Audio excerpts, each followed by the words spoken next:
This is your chance to vote for this podcast in the Australian Podcast Awards in the category of Listener's Choice, with entries closing on 7 November. Go to www.australianpodcastawards.com, click on the Listener's Choice Vote tab on the top right, then type in Homeopathy Hangout in the search box and my podcast will pop up. Then type in your name and email to vote. Very important, you will receive a confirmation email and the vote will not count until you've clicked on the confirmation link in the email. Easy peasy, lemon squeezy. Let's get the Homeopathy Hangout podcast on the map and get more people asking about what this homeo thingamajiggy is all about. Thanks. Welcome to the Homeopathy Hangout podcast, where we discuss all things homeopathy from around the world. And now, your host, Eugenie Kruger. Hello, everyone, and a very warm welcome to Homeopathy Hangout. Today, we are hanging out with mother and homeopathic home user and gyrotonic and gyrokinesis trainer, Elaine Macdonald. Welcome, Elaine. Hi, Eugenie. I'm delighted to be here. Now, I didn't add another very important title in there, which is one of my besties. And Elaine is one of the first people I met when I moved to Perth. She's been such an incredible source of support for me and such a great help. She's introduced me to so many people and she has brought so many people to homeopathy. And part of that is, I think, because she has a very interesting story of how she discovered homeopathy. So I wonder if you can maybe share that with our listeners, Elaine. I'd love to, yes. My journey with homeopathy started, I would say, really probably in 2013. My older son was on the spectrum at the time. He had some reactions to his 18-month vaccinations and kind of turned our life around a little bit after that. So I decided I did go the normal routes. We were seeing our physio and our occupational therapist and pediatrician. We were going to the Child Development Centre. But I also decided to try and do something myself. So I started off, my research first brought me to the GAPS diet. That was my first protocol. So we changed his diet and started moving through that. It wasn't easy, but we did. And the big thing with the diet was, again, I was going in, I didn't know anybody that was doing anything like that. I had read the book, I was looking online, but doing and reading are two different things. So it was a really up and down journey, especially emotionally. He was, we could be up 3-4 times during the night. He'd be screaming. It was just really, really difficult. During that time, I came across Fran Sheffield. She's a homeopath in Sydney, and she had used homeopathy for her autistic son. And that was kind of one of her main things she looked at. So I decided to contact her just to help. And so she was amazing, actually. So the first consultation we had was probably a good hour and a half. We were able to do it via Skype. We weren't doing FaceTime back then. So she just went through so many different things about my son, like, the questions at the time. I guess the questions seemed quite odd. When he was at night, did he sweat in the back of his head, or what side did he sleep in, all the different things. And what she did was give me 2 remedies, and I was taking, we would try the main one she thought, and for 3 days, and every 3 days to see was there improvement. And if there wasn't improvement after our 3rd dose, that we would try the other remedy. I did look back on my notes. So this started to help pretty much straight away. Emotionally, like the hardest part when you're doing things like diets, like everyone thinks, okay, it's hard work that you're cooking all this food by itself, you're doing this, that, and the other, and it is hard, but that's just physical stuff you can just do. But when you're actually dealing with the emotional pressures of the whole lot, and I had a 6-month-old baby at the time as well, so it was just really hard. The homeopathy started to calm him pretty much straight away. It really helped. Yes, in lots of ways. Remember at the start, like the first remedy helped, and then I had another appointment 6 weeks later. It was, I guess, a bit like the onion was peeling, like that. We had different remedies every time. We had consultations every 6 weeks, and the remedies may change unless something, often changed, but we eventually did come to Nat Mur, and that became his main remedy. Phenomenal what that did for us. Again, when you have that as well, you have all the other issues of the sensory issues of changing the clothes from summer to winter, and all those sort of things, is repetitive actions, and just basically the mood swings. Yeah, the homeopathy was life-changing for me there. I think I carried with Fran for like between everything we did get him off the spectrum. But yeah, I carried on with Fran for maybe a year and a half, I think. It was an integral part of the treatment. So it was between that and dietary. And then eventually we got to a stage where he had his big assessment when he was 3, and the pediatrician told me that I didn't have to worry, that he was no longer on the spectrum. And actually at the time I had an amazing pediatrician, because none of them wanted to know about anything, to be honest. And he actually asked me all about what we were doing and was really interested, which was beautiful for a change. And then the next, for any mothers that did have children on the spectrum, our next step after that was really his social issues. And we did find that heavy metal chelation was the final key in the solution, which helped us there. But all in all, it was a long process. So yeah, that was my first introduction to homeopathy. And I have to say, I was hooked from the start. Yeah. Yeah. And your son is now 10 years old. He's saying my son is 10 now. He has no traits of being on the spectrum at all. He loves sport. He's a fantastic runner. He loves soccer. He's got friends. He goes really well. And there's nothing at all to suggest his history. Absolutely. And every time I see him, which is not that frequent these days because we moved an hour and a half away, but every time I see him, he blows my mind. He has just flourished so much. He's a picture of health. You know, just before we started, he came up to the computer when you quickly popped out and he was like, "Hi, Eugenie, how are you going?" So engaging, and he's just glowing, and he's doing so good in his soccer. And yeah, like you said, just so social with his friends. And it's just amazing. You would never say the journey, but Elaine, you make it sound very easy because you've just rambled off these things, but you have done a lot of hard work, which is why you've achieved such an amazing result. And like you said, you were committed to going to your homeopath every 6 weeks and going through that journey. You also did the chelation. You also are incredible with the children's diet, and you've helped so many mothers along the way. Is there anything else that you can tell us about the journey, things that you found really helpful that maybe parents listening to this can integrate into how they're helping their children with autism? Well, the main thing is just to be strong. You got to believe in yourself. And to me, like, everything is curable. I mean, I was told at the start, I remember the first, I had a beautiful naturopath that I was dealing with in Dunsborough. She no longer, she had a website, Real Healthy Kids. And I did have her support along the way. I started with her one appointment, and then things went backward a bit, and ended up going back to her 6 months later. It was just, again, to have someone who knew something about it and was really supportive. But I remember she sent me to the doctor looking for a parasite test.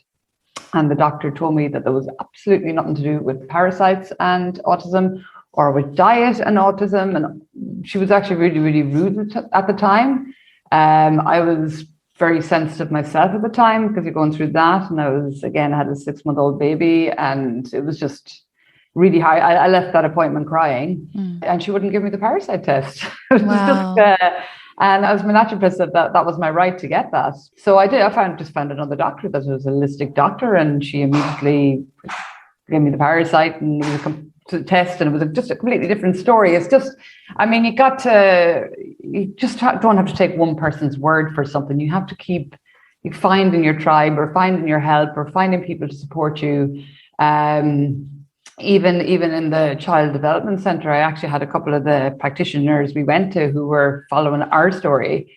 One in particular, like, they're not allowed to talk about it. That's one thing I found out. She said to me at one stage, she had asked, like, when can we tell parents to come here about the effect of diet and the effect of this and that? And they were told they can't. They actually can't. You just, I got to believe in yourself. There's so much more knowledge available now than there was back then. Again, they're still trying to keep this type of information down, but there's definitely means and ways. And even through that, like, my naturopath, she had wrote a lovely book, like, how to treat your kids naturally with all these illnesses. And again, so at the time I was doing the homeopathy remedies, probably to support Max, but still didn't know a lot about them. But then I seen in her little book, there was all, different illnesses and possible remedies to use. And so again, I could see the homeopathy was coming into that too. And it became my medicine cabinet. It still is my main, not that we need much medicines anymore of any sort. We haven't used an antibiotic since Max started that back in 2013 for either of my kids. Homeopathy is first. I do herbals, maybe supplements, but yeah, I find homeopathy and herbals are usually enough in every situation.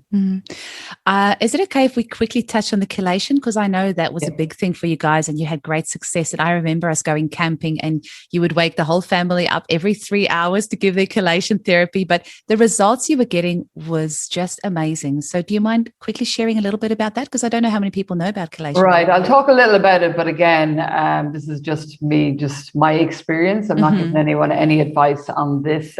Absolutely. Just for people to go and research themselves. Yes. Again, the material has been kind of buried again. I use the Andy Cutler chelation method. There was some really good groups that have been shut down on Facebook, but I'm sure there has been other ones created since. I haven't been as much in it because we finished by removing the heavy metals from your body. So because Max had such... So he reacted so much to vaccines. I knew there had to be something relating to that. And then if you go into your research and you find out about thimerosal and whatever else is in them or whatever other heavy metals, you realize there's something there. And then we do dump a lot of our toxicities on our first child. And I did have amalgam fillings at the time. So there was also that side of it. So yeah, I came across this and I remember looking at it and going, I can't even think about that. And what was going on. It was more actually when things started to improve and there was some light at the end of the tunnel that I started reinvestigating it. And they're antioxidants that you're taking. It's not a harmful substances, but because you're moving very small amounts of mercury at a time, there really can be a lot of side effects. You got to be really slow about how you do it. And that's why I guess a lot of people wouldn't do it. It took us maybe 3 years. But we all did it. Like for me, so even just from my own experience, it actually changed me. I don't have any stresses or anxiety or lots of little things that even when I used to chelate, like, and things would come up because you're moving the mercury, you're like, God, was that really what caused this? So interesting. But for my son, yes, I remember, I think it might have been only the 3rd and 4th week, he used to go to a 3+ program, a beautiful one in quite near us, and they used to have lots of facilities for special needs as well. But I remember just coming in and one of the girls pulled me aside and she said, Max stood up and did news today. And I was like, what? So yeah, they asked, did anyone else want to stand up and do news? Now he wasn't that child. He got up and he stood and he said a few words and I was like, oh my God, this is just amazing. So what happens, the thing with chelation, it takes time. So you get huge changes initially and then things kind of plateau for quite some time. As you take the mercury out of the blood, then your organs start dumping it into the blood. So it takes a lot of patience, but it was life-changing, I have to say. Yes. Sorry to put you on the spot there, but I just know that that's something that's absolutely worth mentioning for families that are looking into it. And as you said, we're not giving medical advice or anything. We're just saying, giving you some options to investigate and chat with your, medical health professionals and whoever else you're working with to maybe just investigate some therapies alongside. Yeah. Yes. Now, you have used homeopathy for a variety of other things over the years as well. And as your journey with Fran went on, you became more confident in using homeopathy yourself. So can you maybe share some things that you use homeopathy for in your house? Or do you maybe have some stories to share of acutely using it? I use it for everything. So after those days, I remember first as I was trying to learn about it, I did get a lot of the complexes because it kind of have names on it and you don't have to try and figure out what's what. Out of all complexes I've ever had, I have to say sore throat one has never, ever failed us, ever, in any type of sore throat. We just use it for everything, like coughs, colds, whatever. We don't, I'll be honest with people, and this is the thing where you need to take your own health into your own hands. We're never sick. We haven't been to a doctor in years. Our immune systems are amazing, and especially as your kids grow, it's okay if your kids get sick. They don't have, not chronically sick, but to get sick and they build their immune system, and the energy of the homeopathy remedies support that. But yeah, for anything, I still go back to Natmer for Max. If I feel he's gone through some emotional times, I always still feel that's his constitutional, even still. Look, I'll give you an example. My cat had many issues. We had another cat that used to bully her for years, and then she ended up with bladder infection and all that. She was just scared, very frightened cat. And I ended up going to holistic vet at the time.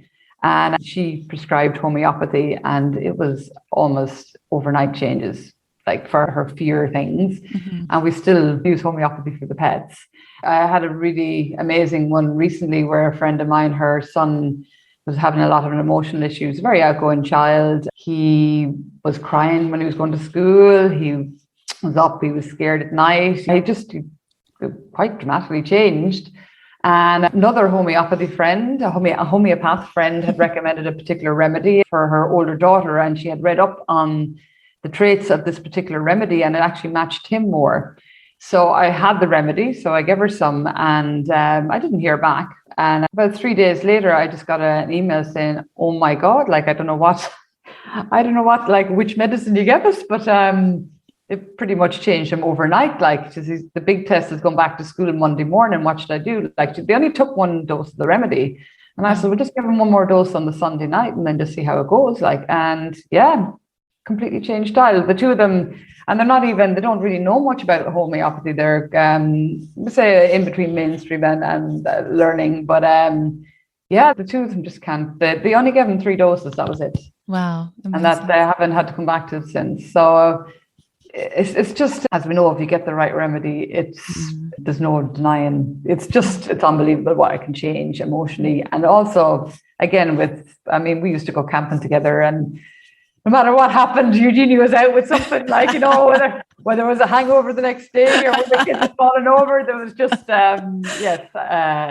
so many things. Yeah.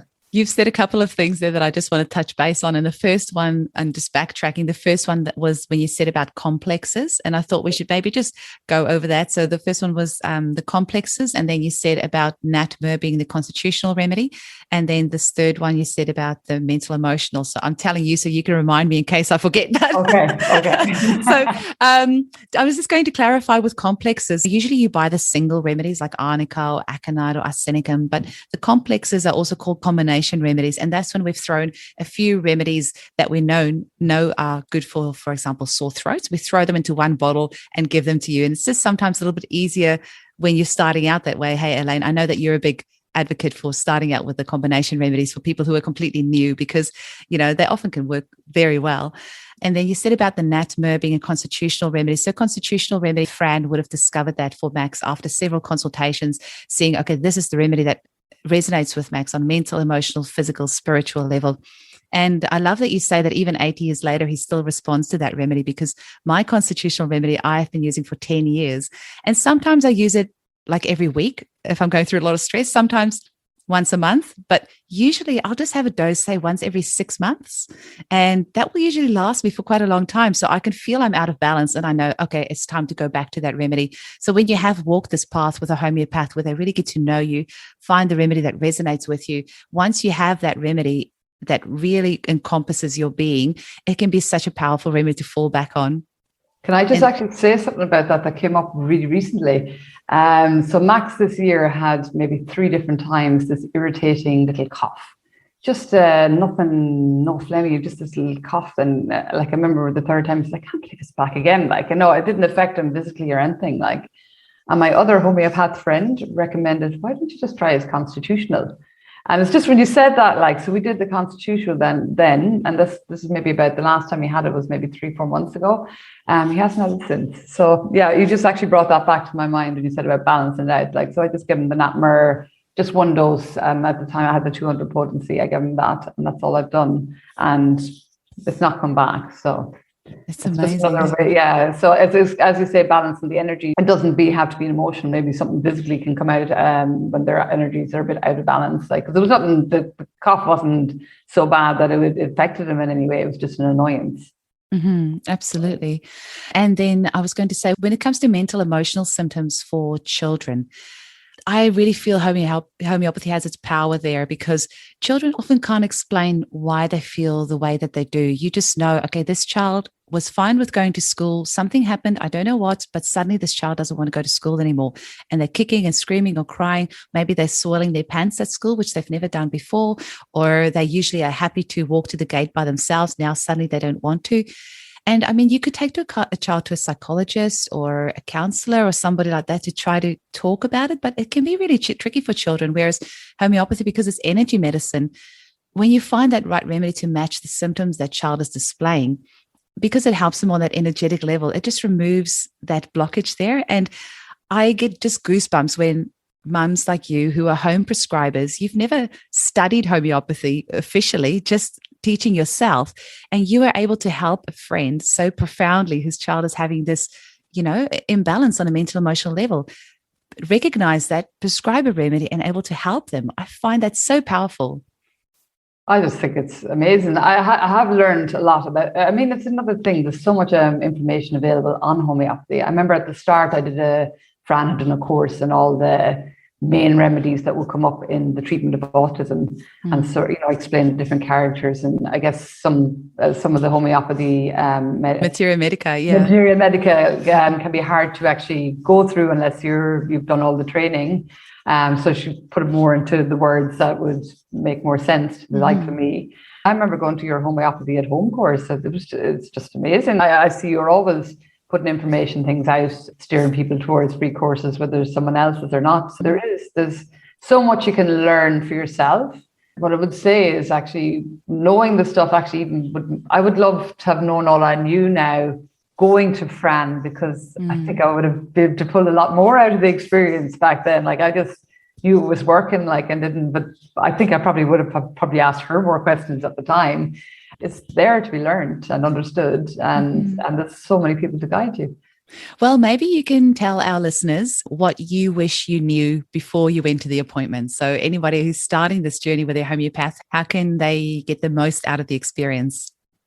Well, I knew nothing, so I wish I knew a bit about constitutional remedies and how they can balance you emotionally. I think I would have asked, why are you prescribing that particular remedy this time? What maybe made you choose that over something else? I don't know. I would have got each remedy, and I probably would have studied. I have a book now on the homeopathic constitutional remedy for kids. I probably would have been reading that after every remedy just to see and, help me understand more. Because sometimes, especially with the NatMer, the changes were just amazing. For me, I always want knowledge, and you just want to know more about it. At the time, I was so much going on that I just did the remedies. But I feel like I should have read up on them every time when we were doing them. But that was my journey. Maybe that's the way you're meant to do it. I mean, really, for anyone starting out, it depends what way you're going. If it's something for emotional, quite a big thing that you need to sort out, I would recommend going to a homeopath. Sometimes we don't see things in our own family that other people see. Whereas I could probably, and you'd probably say the same, you probably could find it easier to pick a remedy for somebody else's child than your own. And so that journey itself, even learn the types of questions that are asked and everything, it's really quite mind-blowing. And yes, she had the experience to do that. And then I guess that gave me the confidence then to do my own home prescribing. So that in itself there's lots of, just doing your homeopathy at home classes, I would recommend anyone do that with children, anyone at all. But if you have kids, that course just gives you so much to start building on already. It's cheap. It's such a cheap form of medicine. It doesn't go off. You can have them remedies for all of your life. I've been I still have the remedies that Fran prescribed us, because some of them, when she used to send 2, we didn't need the other one. You only need what you need. They're not going to go off. And that was the start of building my medicine cabinet. And I still constantly add remedies. I sometimes just add remedies because I've never heard of that one before. I think I do the same. I better put that in there so that I have it, because God knows where. Because there has been times I've been looking up something and really kind of, God, I wish I had that one there at hand. It'd be good to try it. It's just, it's something that's invaluable to build up, and it'll never go off, and it'll be there for, I can see it being there, for my grandchildren, that absolutely. Kind of, yes. So, And tell us, what on earth is gyrokinesis and gyrotonic? Because I don't think many people would have heard of it, but it's actually a therapy that is very holistic in itself and can be very helpful. So tell our listeners a little bit about what it is. I came to Gyrotonic in New York. I was thinking about what will I do when I eventually get to Australia, because I did commerce in college and that, and system analysis, and I just, office work does not suit me. It's not my thing. So I was going to the studio. I was just actually doing yoga. There's a monthly membership fee. And then the other half of the studio, she used to do Gyrotonic. And after I was there about 3 weeks, she was letting the yoga instructor go because she was having a lot of people come for gyro. So she decided she was going to have the whole studio for gyro. So she offered me a free gyrotonic session just to, instead of giving me back my money for my month's membership. Like, so I did it. I was awful. Like I was really my body really just wasn't in a good place at the time. Like, but look, I'm one of these people that persists, because she actually said to me at the time, she said, I didn't think I connected to you. I didn't think you'd come back. Like, but I did. Like, I always, it's about everything in life. You can't just try something and give it up if it doesn't work immediately. You just have to keep trying. And I mean this from everything from homeopathy to guiding your children to health or whatever. There is a means. But yeah, so I started doing it, and then she had just become an apprentice trainer. And she said, well, why don't you just try and do it? So I did. And then I remember I did my first foundation teacher training in New York. And I think maybe about 4 days in, I was like, what the hell am I doing here? Because New York, you can imagine there was a mixture of physios, Pilates trainers and dancers. And then there was little old me, like whose body really hadn't done anything like that. I was probably tight over the years, like didn't do much. So after that, the master trainer, he was really good, like, but he offered anyone on the course, apprentices, to work in a studio, and he'd give you just on the desk, and he would give you a free session every week. And I just, within a year, like, my body had changed dramatically. I had very hunched shoulders I had an old collarbone issue. I didn't realize how tight my body was until after that year. Like, it just changed. I remember I got back to Ireland. I was pregnant and nobody knew. And my friends thought I was taller. And it was all this, and that was, and I even in New York, I had a couple of girls, like, they were breast cancer patients. And even then, when I was inexperienced, because you do gain so much knowledge over time with it, because your body is constantly changing. But I remember one of the girls, she had lymphedema, and she was coming to the gyro, and she was actually more concerned about the lymphedema than losing her breast, because I guess she was like 36, and it was on her arm, and it was quite, it was harder. And it went away. And I remember she went to her oncologist at the after Christmas, and she would come to me maybe about 5 months. And he says to her, you're doing the exercises I gave you? And she says, no, I'm not. And she says, well, he says, you must be wearing the bandage. She says, no, I'm not. Or the special compression. But I assume you didn't fly to the UK, because her husband was from the UK. And she says, we did. We're just back after 2 weeks, actually. And so she told him about gyro, and he was like, I don't know what it is, and I don't really care what it is, but it's working. Like, you got to keep using it. And I remember she emailed me after I left New York, like she was still doing it, and just thanked me for bringing her into that. Even for their mobility during radiation and all that, it really helped. I don't want to keep going on about it. But basically, what it is, it's a movement system. So it doesn't. You don't have to have something wrong with you. It is used from a lot of high-level athletes to people like Lady Gaga, because she has fibromyalgia. Steve Solomon there in the Olympics, he was using it. He actually mentioned his gyrotonic trainer at the end, which is amazing. Yeah. So it can be used for athletics, but there's a lot of therapeutic courses. So I've done the pelvis shoulder girdle, the scoliosis is just phenomenal. I even just see with some of the people that come to me, phenomenal changes in the body, especially people with those type of spinal stuff. But it's gyro. Wonderful. While we're at it, can you quickly link your details here as well? And I'll put it in the show notes, but how do people find out more about you and what you do? I'm called Fluidity in Motion. I have a Facebook page and I have a website. I do need to work on it a little bit. I'm one of these people who like to do stuff instead of do all the practical stuff behind. But yes, there's an email address there and a phone number. You can just contact and ask any questions. So we'll put that all in the notes. And for a little bit of fun at the end, what is your top 3 remedies that you can't live without, and why? My toppest remedy, because it's back on my bed shelf again, because the Mozzies are back out again, is Apis. Yes, it works. It always works. I don't care what anyone says. I've never, ever had an occasion where Apis hasn't worked, per se. And it's back to this, like, I used to have a bites and sting remedy that I used to work. But then I discovered it was actually just the Apis is all we needed. Mozzie bites takes the itch out of them instantly. If you wake up during the night scratching, you just take a dose of that. That's it. Same with the kids. Get your Mozzie bite, just give them that. It just works all the time.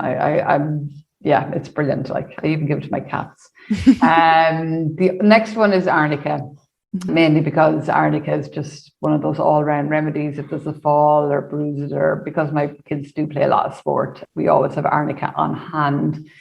The third one, I don't know, probably maybe aconite is always a good one, especially for anybody new coming to homeopathy, because aconite is the sudden appearance of something. And it doesn't have to be, like I say to people as well, it doesn't have to be the sudden coming on of a flu or a cold or whatever. It can also be a sudden emotional response that comes on. I'd often suggest aconite there till you can figure out maybe what's going on, but it can help. Yeah, I would say aconite probably. Absolutely. I know the two of us are preaching to the converted because we both love homeopathy and use it in our lives. And I'm sure that we could chat for several more hours. But I just want to thank you for your time, Elaine. And also just on a personal note, want to thank you for everything that you've meant for me personally in the past 6 years that I've been in Perth. You've introduced me to so many people. You've been such a support to me. And I just think you're amazing. And, amongst our friendship group, we call you the Oracle for a very good reason, because you know so much and you've been such a support to so many families. So thank you for everything that you do. And thank you, Eugenie. You're just amazing anyway. We all do. Thank you. Chat with you soon. Chat to you soon. Bye-bye. Bye.